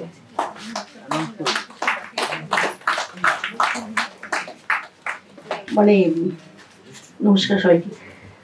অসুস্থ নই আমি, আসলে অসুস্থ খুব একটা থাকিও না। আমার বাড়িতে কয়েকটা বিড়াল বাচ্চা এসেছে, খুব যে আমার ইচ্ছাকৃতভাবে তা না, কিন্তু এসে পড়েছে, তাদের পালন করতে হচ্ছে। এর ঘুম ঘুম গুলো একদম হচ্ছে না, সেটার দরকার। একটুখানি ভজনে একটুখানি শোনাচ্ছে।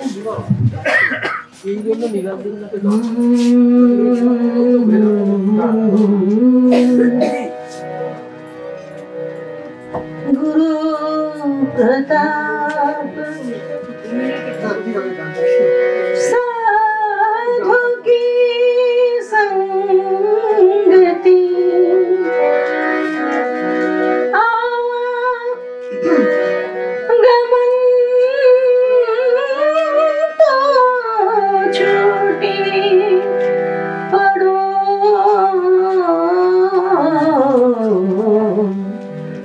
आरती करो। आरती करो मन, आरती करो गुरु प्रताप साधु की संगति आगमन तो छूटे पड़ो आरती करो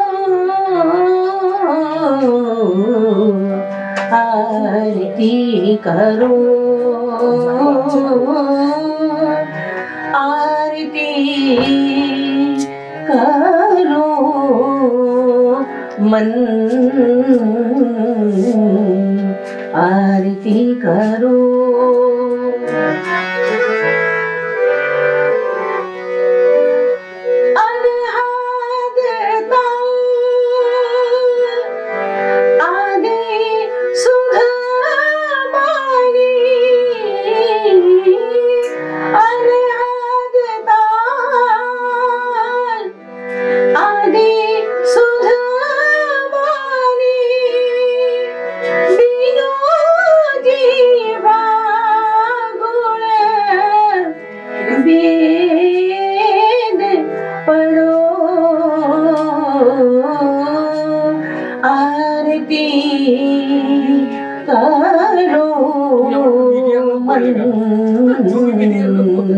आरती करो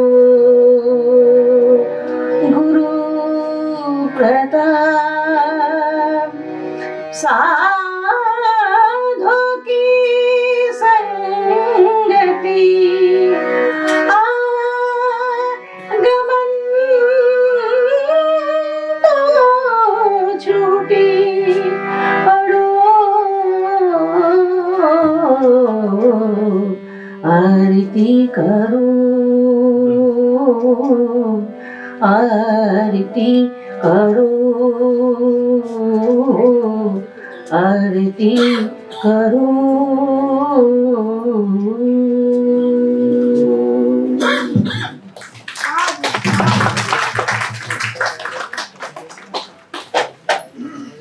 অত্যন্ত আনন্দের সঙ্গে জানাই তিনি আমাদের মধ্যে এসেছেন মাননীয় নীলমণি ধর, ইঞ্জিনিয়ার, সমাজ পরিবর্তনের দর্শনে বিশ্বাসী।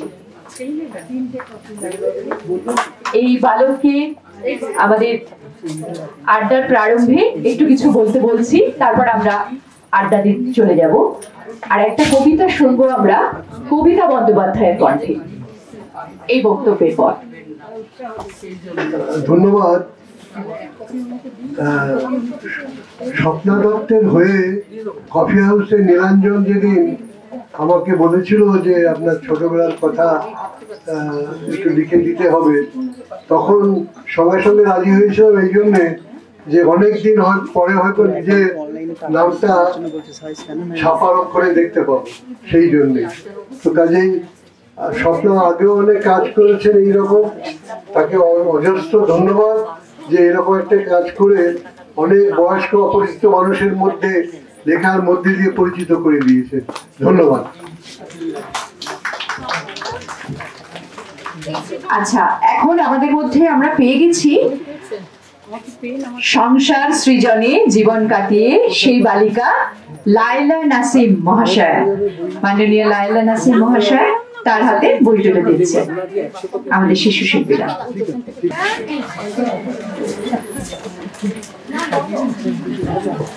কি বলবো, এখানে এসে আমি খুব খুশি আছি। এরকম একটা অনুষ্ঠানে এত বিদগ্ধ মানুষজন সঙ্গে আমার লেখাও একটু বেরিয়েছে, সেটাতে আমি খুব খুশি।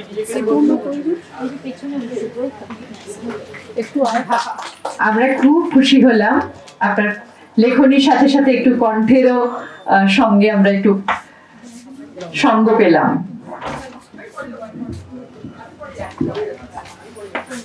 বর্তমান পরিস্থিতির পরিপ্রেক্ষিতে বলাকা কাব্য থেকে শঙ্খ কবিতাটা আমি বলছি। তোমার শঙ্খ ধুলায় পড়ে কেমন করে সইব বাতাস আলো গেল মোড়ে, একিরে দূর দৈব লড়বি কে আয় ধজাবে, গান আছে যার ওঠ না গে, চলবি যারা চল রে ধে, আয় না রে নিঃশঙ্ক, ধুলায় পড়ে রইল চেয়ে ওই যে অভয় শঙ্খ। চলেছিলেন পূজার ঘরে সাজিয়ে ফুলের অর্ঘ্য, খুঁজি সারা দিনের পরে কোথায় শান্তি স্বর্গ। এবার আমার হৃদয় ক্ষত, ভেবেছিলাম হবে গত, ধুয়ে মলিন চিহ্ন যত হব নিষ্কলঙ্ক, পথে দেখি ধুলায় নত তোমার মহাশঙ্খ। আরতি দীপ এই কি জ্বালা, এই কি আমার সন্ধ্যা, গাঁদব রক্ত জবার মালা, হায় রজনীগন্ধা। ভেবেছিলাম যোধাযুধি মিটিয়ে পাবো ঋণের খুঁজি, চুকিয়ে দিয়ে ঋণের পুঁজি লব তোমার অঙ্ক, হেন কালে ডাকলো বুঝি নীরব তব শঙ্খ। যৌবনেরই পরশমণি করাও তবে স্পর্শ, দীপক তানে উঠুক ধ্বনি দীপ্ত প্রাণের হর্ষ। নিশার বক্ষ বিদার করি উদ্বোধনে গগন ভরে, অন্ধ দিকে দিগন্তরে জাগাও না আতঙ্ক, দুই হাতে আজ তুলব ধরে তোমার জয় শঙ্খ। জানি জানি তন্দ্রা মম রইবে না আর চক্ষে, জানি শ্রাবণ ধারা সমবান বাজিবে বক্ষে। কেউ বা ছুটে আসবে তাসে, কাঁদবে বা কেউ দীর্ঘশ্বাসে, দুঃস্বপ্নে কাব্যে তাসে সুক্তির পর্যঙ্ক, বাজবে যে আজ মহল্লাসে তোমার মহাশঙ্খ। তোমার কাছে আরাম চেয়ে পেলেম শুধু লজ্জা, এবার সকল অঙ্গ ছেয়ে পড়াও রণসজ্জা। ব্যাঘাত আসুক নব নব, আঘাত খেয়ে অটল রব, বক্ষে আমার দুঃখে তব বাজবে জয় ডঙ্ক। দেব সকল শক্তি লব অভয় তব শঙ্খ। নমস্কার। এবার কবিতা শোনাচ্ছেন প্রমীলা ভট্টাচার্য।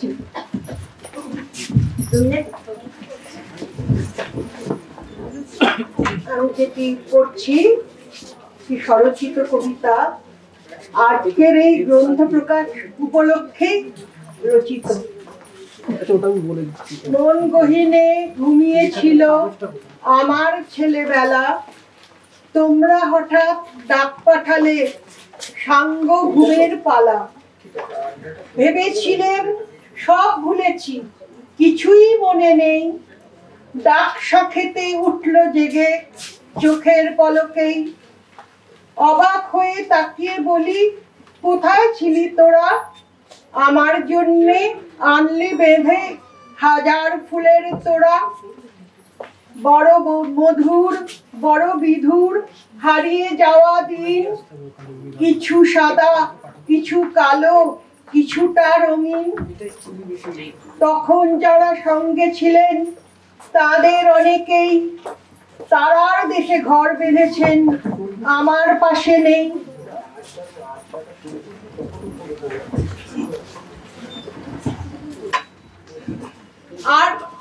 আর যে কজন আছেন এখন এই ধরনের ধামে, পাঠায় না কেউ চিঠি আমায় ভালোবাসার খামে।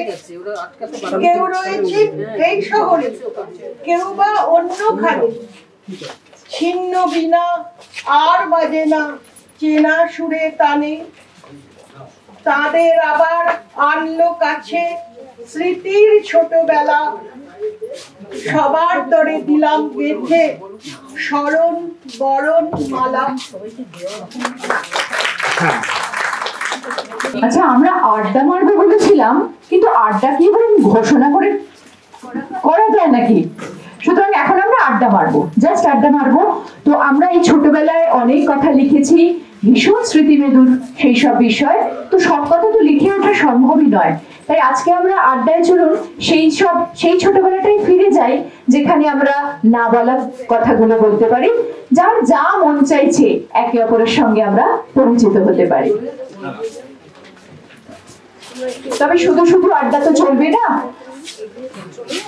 আমি লেবু লজেন্স তোমাদের ছোটবেলার গল্প শুনতে এখানে এসেছি, আমাকে মুখের ভেতর নাও, ছোটবেলার স্বাদ পাবে। আসলে বিষয়টা অনেকেই বলতে পারেননি। আমরা একটা আড্ডা সেশন করব বলছিলাম এই জন্য, সবাই যাতে খোলামেলা আমরা নিজেদের মধ্যে কথা বলতে পারি। এটা পরিচালনা করার কথা ছিল নীলাঞ্জন দা, কিন্তু নীলাঞ্জন দা প্রচুর ব্যস্ত হয়ে পড়েছে। এই তুমি চলে যাচ্ছ কাল, বসো। সেটা হচ্ছে যে এই বইটার সঙ্গে জড়িয়ে আছে অনেক স্মৃতি। গতকাল নীলাঞ্জন দা প্রচন্ড অসুস্থতার মধ্যে দিয়ে কোলে মার্কেটে খুঁজে বেরিয়েছে এই যে লেবু লজেন্স আপনারা খেলে, সেই লেবু লজেন্সটা পাওয়া গেছে। কিন্তু আমরা ছোটবেলায় যে হাতি ঘোড়া যে ছোট ছোট যে বিস্কুট গুলো, কালকে নীলাঞ্জন দা অসুস্থ শরীরে সারা কোলে মার্কেট খুঁজেছে ওই বিস্কুট গুলো যদি পাওয়া যায়। তো এরকম অসংখ্য স্মৃতি আছে এই বইটার মানে তৈরি করার পেছনে। আমি এখন মানে এটাকে ওপেন সেশন করে দিচ্ছি এবং সবাই নিজেরাই বলুন যে আমরা বলবো। কে বলবেন প্রথমে? নীলাঞ্জন আপনি বলুন। আমি যাদবপুর বিশ্ববিদ্যালয় প্রথম থেকে আসছি। তখন আমি অবশ্য এমএ পাস করেছি, তখন কোনো কলেজে চাকরি পাইনি, কিন্তু এখানে আমার বন্ধুরা তারা পড়াতো, আবার অনেকে ছাত্র হয়ে গেল, যাদের পরে আবার বন্ধু হিসেবে পেয়েছি। তার মধ্যে সৌরিনবাবু আছেন না, চলে গেছেন, চলে গেছে। আচ্ছা, এবং যাদবপুরে যদিও আমি পড়ানোর কোনো সুযোগ পাইনি, কিন্তু যাদবপুরে প্রথম বক্তৃতার একটা মেমোরিয়াল লেকচার 100 টাকা দিয়েছিল সেই সময়, সেটা মনে আছে। সেটা হেমন্ত বিশ্বাস করেছিলেন। আমি তখন অ্যান্টি গান্ধী ছিলাম, সেই জন্য আমাকে উনি গান্ধীর উপর একটা বক্তৃতা ভার দিয়েছিলেন।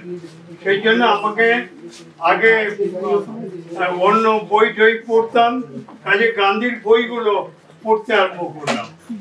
তারপরে পড়ে দেখলাম আমি যেসব কথা শুনতাম গান্ধীর বিরুদ্ধে, সেগুলো ঠিক নয়।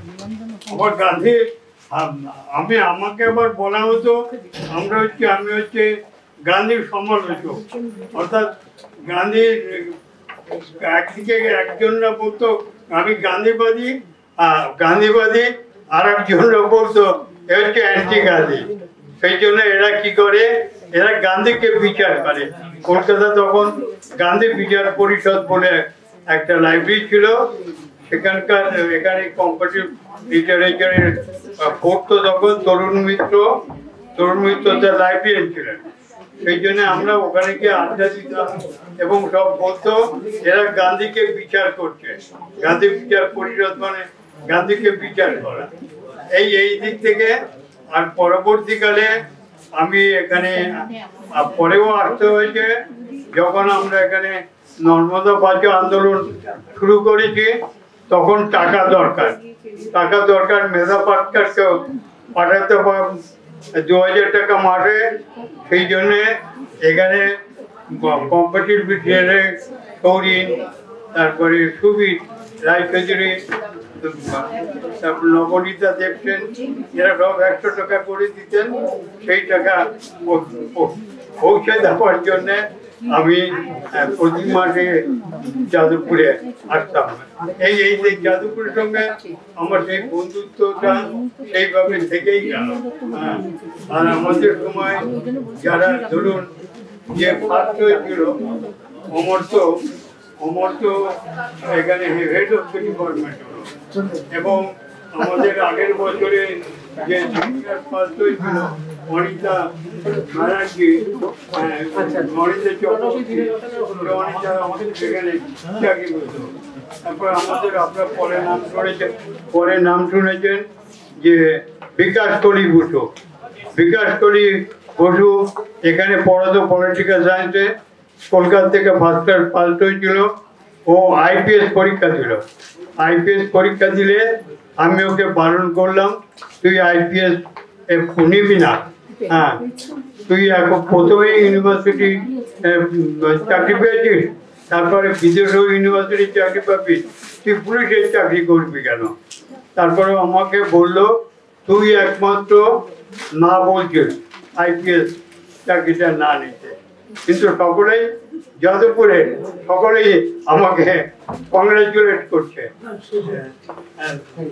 এই হচ্ছে আমার যাদবপুরের সম্পর্কে যোগাযোগ, সেই বন্ধুত্ব এখনো আছে এবং তারা রিটায়ার করলেও তারা এই জাতীয় শিক্ষা পরিষদে ওখানে যখন সেমিনার হয় তখন আমাকে ডাকে, ওদের ওখানেও আমি টাকা পেয়ে দুবার বক্তা দিয়েছি। এই হচ্ছে যাদবপুরের সঙ্গে আমার সম্পর্ক। ধন্যবাদ।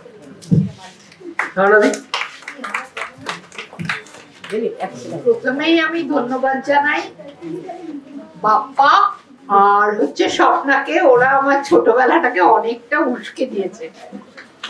আর আজকে সবচেয়ে আনন্দ লাগছে যার সাথে ছোটবেলায় আমরাও কিছুটা বদমাইশিতে দেখে নিতাম তাকে, সেই ছোটদি মানে লায়লা নাসরিন, সেও এখানে উপস্থিত, যেটা আমার খুব আনন্দ হয়েছে দেখে, কারণ আমাদের অনেক দুষ্টুমির সাক্ষীও বটে দিদি। হ্যাঁ, এছাড়াও আরো অনেক কিছু আছে, ছোটবেলার তো স্মৃতি এত ভোলার নয়। স্কুলে যে শাস্তি পেতাম, চলে গেল দাঁড় করিয়ে, ক্লাসে টিচার আসে দাঁড় করিয়ে চলে গেল, আবার আমরা ডাক রুম করে খেলা শুরু করলাম, আবার এসে বললো কি হবে না, কান ধরে দাঁড়াও, তাতেও তো আমাদের চুপ থাকার কোনো উপায় নেই, আমরা কথা বলবোই। এরকম বিভিন্ন স্মৃতি আর কি উঠে আসছে মনের মধ্যে। মানুষের একটা আলাদা ব্যাপার আজকে। আর যেটা সব থেকে ভালো লাগছে সেটা হচ্ছে এখানে আসার পরে হাতে দুটো লেবু লাইসেন্স পেয়েছি, কেন সবাই আমরা সত্যি সত্যি ছোটবেলায় ফিরে গেছি। আর সেই ছোটবেলায় ফিরে যাওয়ার সত্য কয়েকদিন আগে আমার একটা অভিজ্ঞতা এবং অনুভূতির কথা বলি। আমি জানি না গুছিয়ে বলতে পারবো কিনা, সেই অনুভবটাকে সবার কাছে পৌঁছতে পারবো কিনা।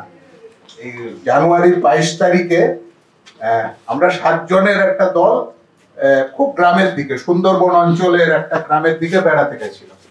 তার মধ্যে চৈতালি ছিল, চৈতালি মানে হচ্ছে আমার স্ত্রী, বাপ্পা ছিল, এখানে জাহাঙ্গীর আছে, জাহাঙ্গীর গেছিল। এরকম আমাদের মূল উদ্দেশ্যটা ছিল, আমাদের সাথে 2 জন শিল্পী ছিল, এখানে অনেকে চিনবে, সোমশঙ্কর আর অজয়। ওরা শুধু শিল্পী নয়, ওরা ছোট বড় সবাইকে ছবি আঁকা শেখায়, ছবি কি করে আঁকতে হয়, তার কি করে ভাবনা করতে হয়, এগুলো ওরা সুন্দরভাবে আঁকতে পারে। আমরা গেছিলাম সুন্দরবন অঞ্চলের একটা খুব খুব চারদিকে নদী ঘেরা একটা দ্বীপের মতো একটা, তার কাছাকাছি একটা গ্রামে যাব, ওরকম বাচ্চাদের সাথে সারাটা দিন কাটাবো, গল্প করব, একসাথে বসে খাবো, তার মধ্যে ওই মাটিতে বসেই এইভাবে তাদের সাথে গল্প গুজব হবে, এরকম ভাবনা। বাপ্পা আমাকে বলেছিল, কিন্তু জায়গাটার নাম আমাকে বলেনি, ও নিজেও জানতো না। আমরা যখন মাঝপথ পেরিয়ে যাই, সেই জায়গাটার নাম হচ্ছে মালঞ্চ। মালঞ্চতে গিয়ে বাপ্পা যার সাথে যোগাযোগ করেছে তার কাছে জিজ্ঞাসা করছিল যে কিভাবে যাব বল। হঠাৎ দেখলাম বাপ্পা সবার দিকে ফিরে তাকালো, হেসে বললো যে জায়গাটার নাম কি জানেন? ভাঙাতুষখালী। অনেকের কাছেই এই নামটা একদম নতুন লাগবে, ভাঙাতুষখালী, কিন্তু সন্দেশখালী নামটা অনেকের কাছেই পরিচিত, কারণ এটা নিয়ে কয়েক মাস আগে খুব কাগজে লেখালেখি হয়েছে, অনেক কিছু হয়েছে। সন্দেশখালী নদীর ওপার, মানে মাঝখান দিয়ে বয়ে যাচ্ছে কলাগাছিয়া নদী, তার ওপার হচ্ছে ভাঙাতুষখালী। আমরা জানতাম যে ওর পাশাপাশি কোথাও যাচ্ছি, আমরা গিয়ে পৌঁছলাম ভাঙাতুষখালী। এই ভাঙাতুষখালী হচ্ছে কি বলবো, আমার এখন কেমন লাগছে বলতে, আমার জন্মস্থান, মানে ওখানকার মাটির বাড়িতে আমার জন্ম। 64 বছর আগে ওখান থেকে চলে এসেছি, 64 বছর পরে আমি ওই জায়গায় যাচ্ছি, সেই আমার জন্মস্থান। আমার কাছে তো একটা কি বলবো, রূপকথার কোনো রাজ্যে আমি যেন পৌঁছে যাচ্ছে এরকম একটা অনুভূতি। নদী পেরিয়ে আমরা যখন ওপারটায় গেলাম, আমি নিজেই গেলাম একজন বয়স্ক ভদ্রলোকের সাথে, 2-1 কথাবার্তা হলো। তারপরে আমরা যখন ওই বাচ্চারা যেখানে পড়াশোনা করে সেখানে যাচ্ছি একটা ভ্যান রিক্সা করে। ইঞ্জিন ভ্যান যেটাকে বলে, দেখে খুব মন খারাপ হয়ে গেল আমার।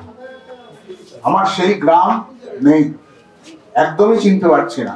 দুপাশে তখন গ্রামে এই সমস্ত এখন যেসব ওই যে জল জমিয়ে ভেড়িতে নদীর চাষ, মাছের চাষ, চিংড়ি মাছের চাষ, সন্দেশখালিতে যেটা নিয়ে খুব হইচই হলো, সেসব কিছু ছিল না সেই আমার ছোটবেলায়। একদমই একটা গ্রাম জায়গা ছিল, সারা গ্রামে একটাই পাকা বাড়ি, যেটাকে আমরা তখন বলতাম ছান বাঁধানো বাড়ি আমরা বলতাম। তখন আমরা এই পাকা বাড়িটাই বলতে শিখি। একটাই মাত্র বাড়ি ছিল, আর সব ছিল মাটির বাড়ি। তা আমি চারিদিক দিয়ে দেখতে দেখতে যাচ্ছি, আমি বাপ্পাকে বলছি, বাপ্পা আমার না আসলেই ভালো হতো, মনটা খুব খারাপ হয়ে গেল, কোথায় এলাম, কি এ তো আমি কিছুই পাচ্ছি না। এবার ওখানে গেছি, গেলে বাচ্চাদের সাথে কথা বলতে বলতে ওদের ওখানকার ছেলেরা যারা শিক্ষকতা করেন ওরা বললো, কাকু আপনি এখানে এনার সাথে একবার কথা বলুন তো, ইনি এখানকার পুরনো লোক। ভদ্রলোকের এই ৭৬-৭৭ বছর বয়স। তিনি আমাকে প্রথমে আপনি বলেই কথা বললেন যে আপনাদের বাড়িটা কোথায় ছিল বলুন তো, এই গ্রামে ছিল বলছেন। আমি বললাম এই যে ফরেস্ট অফিসটা আছে না, ফরেস্ট অফিস থেকে আরেকটু এদিকে বা দিকে এসে এরকম বলতে যেতেই উনি বলছেন, তুমি কি মন্টু বাবুর ছেলে? কি বলবো, ধপ করে উঠেছে আমার মুখটা। আমি ওনার হাত দুটো জড়িয়ে ধরেছি। আমি বললাম আপনি কি বলছেন, আপনি আমার বাবাকে চেনেন? বলছে তোমার বাবাকে চিনবো না? তোমার বাবা এত বড় মনের ভালো মনের মানুষ, আমাদের গ্রামে সবাই ওনাকে ভালোবাসতো, উনি তো আমাদেরকে একদম নিজের সন্তানের মতন দেখতেন সেই সময়। হ্যাঁ, তোমার ওনার 2 মেয়ে মনীষা, মণি, তারপর কিশোর ছিল, সব পরপর নাম বলছেন। আমি ওনার হাত দুটো জড়িয়ে ধরেছি। আমার স্ত্রীর সাথে ছিল, তাড়াতাড়ি করে দৌড়ে গেছে, গিয়ে বলছে আমাদের সবার একটা করে ছবি তোলো। এই ঘটনাটা খুব আনন্দদায়ক, কিন্তু আমার আজকে এই কথাটা এখানে বলতে আর বলার একটাই কারণ, সেটা হচ্ছে সেদিনকে আমার সাথে যে আর 6 জন গেছিল ওদের ভূমিকাটা আমি দেখলাম। জাহাঙ্গীর যেন নিজের ছোটবেলায় ফিরে গেছে, জাহাঙ্গীর যেন সত্যি নিজের ছোটবেলায় ফিরে গেছে। আমার হাঁটুতে সমস্যা হচ্ছে, ব্যথা করছে, জাহাঙ্গীর আমাকে হাত ধরে নিয়ে নিয়ে যাচ্ছে। কোন জায়গাটা ছিল বাড়িটা বলুন তো? এইখানে। দেখলাম বাপ্পা দৌড়ে নেমে গেল ওই ভেড়ির কোল ঘেঁষে, গিয়ে এক মুঠো মাটি তুলে নিয়ে এলো, এনে একটা কাগজের প্যাকেট করে আমার পকেটে পুঁতে দিচ্ছে, নিন আপনার জন্মভিটের মাটি আপনাকে আবার দিলাম। এই যে আমার এত একটা অদ্ভুত অনুভূতি হলো যে আজকে এখানে এসে আমি পুরো বিষয়টা মেলাতে পারছি। আমরা একটা সময় এইরকম সবাই সবার সাথে সেই ছোটবেলাটায় ফিরে যাই, কি একটা অদ্ভুত আনন্দের বিষয়। এইটুকুখানি শুধু আপনাদের সাথে বললাম যে আমার সম্প্রতি এই পরিবেশটা যেন আমি আবার পেয়েছিলাম। ও আর সব থেকে সুন্দর যেটা, আমার সাথে, আমি বারাসাতে থাকি, বারাসাতে হ্যালো 2-3 দিন পরে আমি বাজারে গেছি, দেখি চন্দনাদি এসছে। চন্দনাদি আমার থেকে 7 বছরের বড়, আসলে ও আমার পিসি, কিন্তু আমি ছোটবেলা থেকে দিদি বলেই ডাকি। চন্দনাদিকে বললাম, ওরা ওখানে ছিল, আমি চন্দনাদিকে বললাম যে চন্দনাদি আমি না ওখানে গেছিলাম। বলছে কি বললে, তুই ওখানে গেছিলি? ওরাও এরকম প্রায় 63-64 বছর আগে চলে এসছে। ও শুধু একবার আকাশের দিকে তাকালো, তাকিয়ে আমাকে বললো, তুই তো আজকে আমার মনটা ভরে দিবি রে। এটুকখানি আমার কথা। পুরো বিষয়টা তো অভিনব লাগছে, এমনকি কমলা লেবু লজেন্স ছোটবেলাকে এভাবে যে ফিরিয়ে দেওয়া যায়, ভাবা যায়, এই ভাবনাটাই অত্যন্ত নতুন। আমি বরং একটা গান করি কথা বলার থেকে, আমার সেটা সহজ মনে হবে, সহজ আর কি আমার কাছে। আর এক্ষুনি একজন তার পুরোনো ভিটেই ফিরে যাওয়ার গল্প বললেন। তো আমাদের এই দেশ বড় সুন্দর, আমাদের এই দেশের মানুষ বড় সুন্দর, আমি সেরকম একটা গান করার চেষ্টা করছি।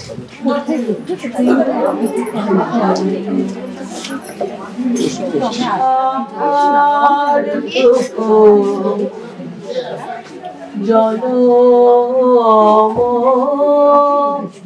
আমার জন্মেছে এই দেশ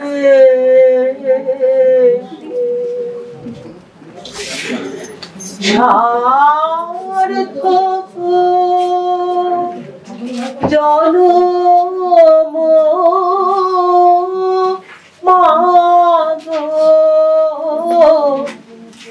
তোমায় ভালো বেশে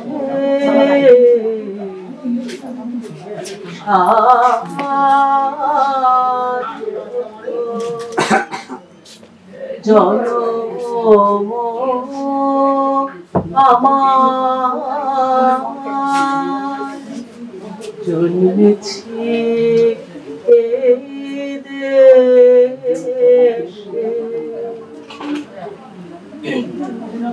জানি নে তোর ধন রতন আছে কি না রানীর মতন শুধু জানি আমার অঙ্গ জুড়ায় তোমার ছায়ায় এসে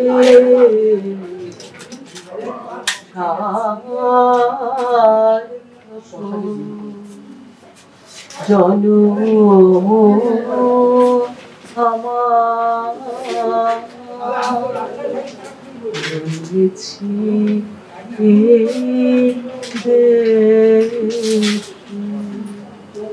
দেশে না জন্মালে কি আপনাদের পিতা? আমি আজকে খুব আপ্লুত এই বিশেষ এই অনুষ্ঠানটাতে আজকে আসতে পেরে।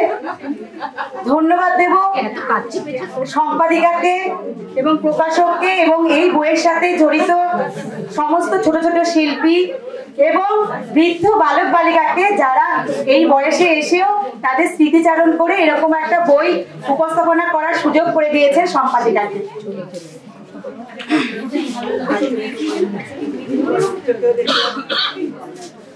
একটা ছোট্ট উপস্থাপনা কবিগুরু রবীন্দ্রনাথ ঠাকুরের কবিতা আগমন। তখন রাত্রি আধার হলো, সাঙ্গ হলো কাজ, আমরা মনে ভেবেছিলেন আসবে না কেউ আজ। মোদের গ্রামে দুয়ার যত রুদ্ধ হলো রাতের মতো, দু একজনে বলেছিল আসবে মহারাজ, আমরা হেসে বলেছিলেন আসবে না কেউ আজ। দ্বারে যেন আঘাত হলো, শুনেছিলেন সবে, আমরা তখন বলেছিলেন বাতাস বুঝি হবে। নিবিয়ে প্রদীপ ঘরে ঘরে, শুয়েছিলেন আলস ভরে, দু একজনে বলেছিল দুধ এলো বা তবে, আমরা তখন বলেছিলেন বাতাস বুঝি হবে। নিশীথ রাতে শোনা গেল কিসের যেন ধ্বনি, ঘুমের ঘরে কহি মোরা মেঘের গরজনী। ক্ষণে ক্ষণে চেতন করি কাঁপল ধরা থর হরি, দু একজনে বলেছিল চাকার ঝরঝনি। ঘুমের ঘরে কহি মোরা মেঘের গরজনী। তখন রাত আধার আছে, বেজে উঠল ভেরি, কে পুকারে জাগো সবাই আর করো না দেরি। বক্ষ পরে দুহাত চেপে আমরা ভয়ে উঠি কেঁপে, দু একজনে বলে কানে রাজার ধ্বজা হেরি। আমরা জেগে উঠে বলি আর তবে নয় দেরি। কোথায় আলো, কোথায় মাল্য, কোথায় আয়োজন, রাজা আমার দেশে এলো, কোথায় সিংহাসন। হায় রে ভাগ্য, হায় রে লজ্জা, কোথায় সভা, কোথায় সজ্জা। দু একজনে বলে কানে বৃথা এ ক্রন্দন। রিক্ত করে শূন্য ঘরে করো অভ্যর্থন। ওরে দুয়ার খুলে দে রে, বাজা শঙ্খ বাজা। গভীর রাতে এসেছে আজ আধার ঘরের রাজা। বজ্র ডাকে শূন্য তলে, বিদ্যুতের ঝিলিক ঝলে, ছিন্ন শয়ন টেনে এনে আমি না তোর সাজা। ঝড়ের সাথে হঠাৎ এলো যুদ্ধ রাতের রাজা। কি বায়াসে যায় আসিলে যদি আকাশ বিষায় কালো মেঘে, শরতের রোদ মুছে নিয়ে যায় মরা শ্রাবণের মেঘে মেঘে। হেমন্তে যদি বাতাস পোপায় কিংবা পঙ্গপাল আসে, অসময়ে গায়ে খামারে গঞ্জে বস্তিতে বাকাশি আসে। তাতে আমাদের কতটুকু ক্ষতি নিতে, তাতে আমাদের কতটুকু ক্ষতি নিতে। হা করা জুতোটা অবাধ্য বড় ভালো করে বাঁধো ফিতে। আ আ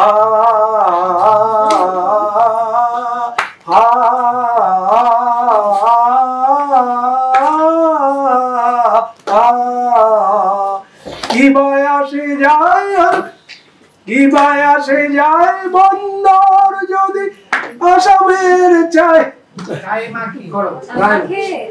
ভুলে গেছি, বলো না শ্মশানের ছাই গায়ে মাখে, কড়ি কাঠে জ্বলে বিবসনা নারী, হবু কবিদের ফাঁকি দিয়ে। তাতে আমাদের কতটুকু ক্ষতি মিটে, তাতে আমাদের কতটুকু ক্ষতি মিটে। হা করা জুতোটা অবাধ্য বড় ভালো করে বাঁধো ফিতে। হা হা হা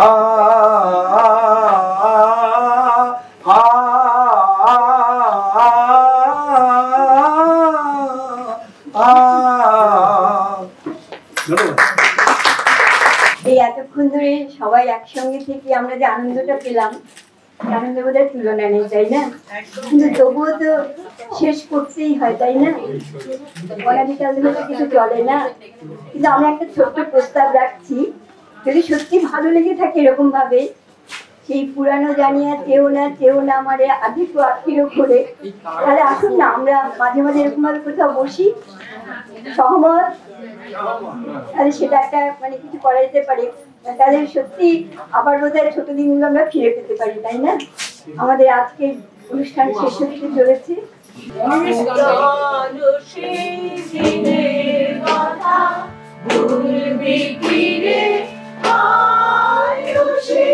চোখের দেখা প্রাণের কথা সে কি ভোলা যায়? পুরানো সেই দিনের কথা ভুলবি কি রে? চোখের দেখা প্রাণের কথা সে কি ভোলা যায়?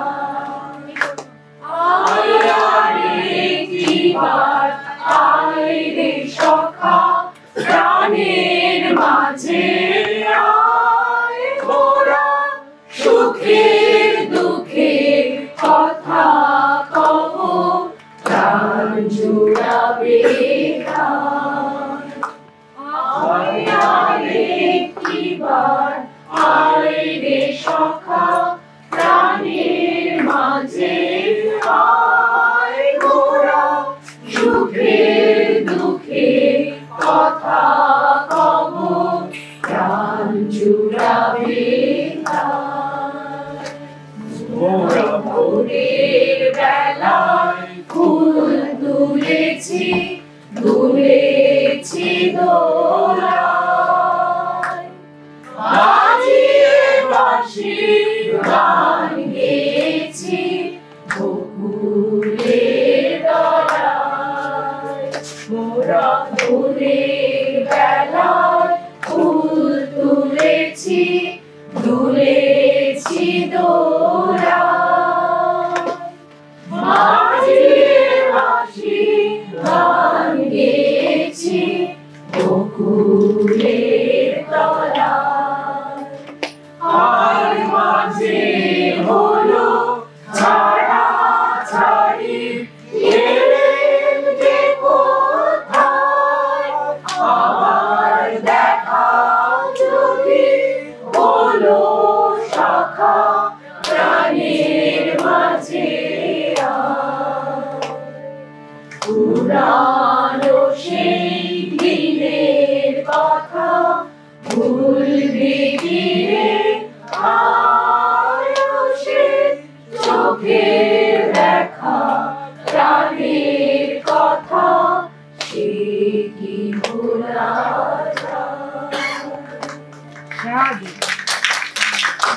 এটা মনে থাকবে।